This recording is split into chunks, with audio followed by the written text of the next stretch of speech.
I am Josh Convert. I'm a grad student here at the U of A. My undergrad degree was in political science. I love these kinds of constitutional questions. Thank you for holding the forum. I think this is really what makes our country the best in the world. I'd like to present a correct interpretation of the Second Amendment, if I may. You have to take this amendment and place it in its context, both within the Constitution as a document and within history. So when you take the Second Amendment, we all know what that says. Then you look at the Third Amendment, which refers to the quartering of soldiers. Then you look at the Fourth Amendment, which refers to search and seizures, the right for people to be secure in their property. And there is quite a distinct line of logic between these things. It should be mentioned that, our founding fathers meant for our militia to be our army. We were not meant to have a standing army. It was actually thought that this was going to endanger the Republic. But our founding fathers recognized the threats from European invasion, and militia is meant to be the first response until a standing army can be raised. That's historically accurate, and exactly what Jefferson says in his first inaugural address.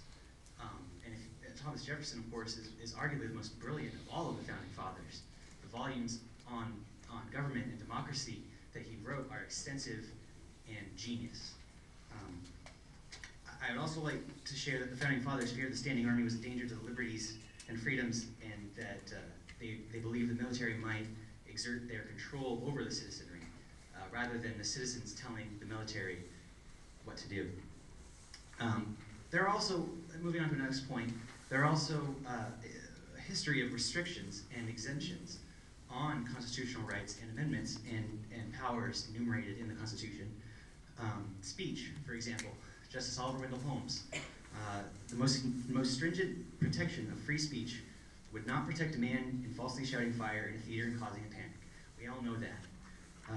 You have the search and seizure, the exclusionary rule. Police can violate the Fourth Amendment and still have evidence admitted into court against you on the good faith exception. Also mentioned by the Supreme Court. The Second Amendment, there's no reason for it to be absolute. It would be exceptionally unique if this amendment was absolute. And the other amendments, speech, religion, search and seizure, most of those don't end up with somebody dying from a bullet.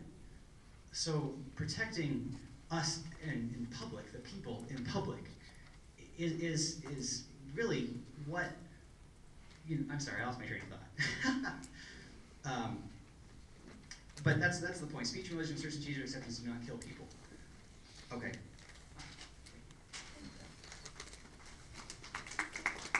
Next up we have Tim Pop.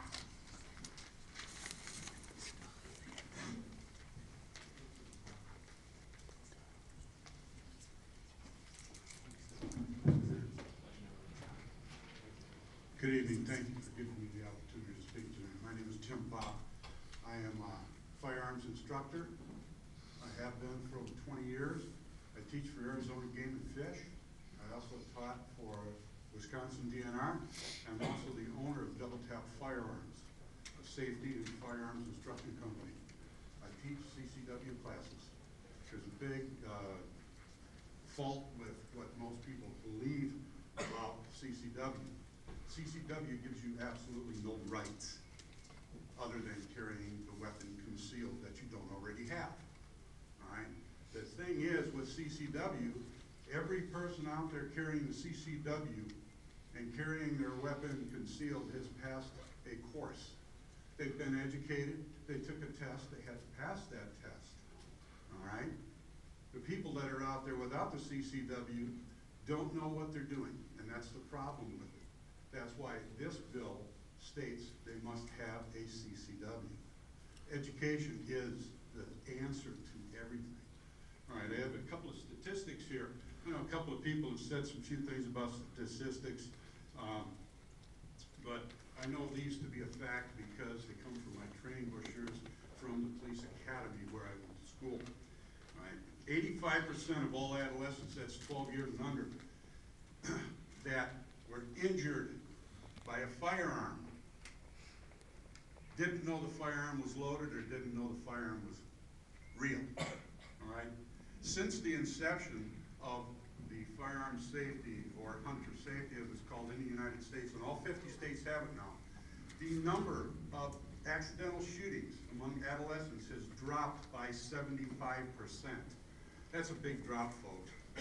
Yet, the statistic on how many that still get shot, don't know the firearm was loaded, or don't know the firearm was real, is still 85%.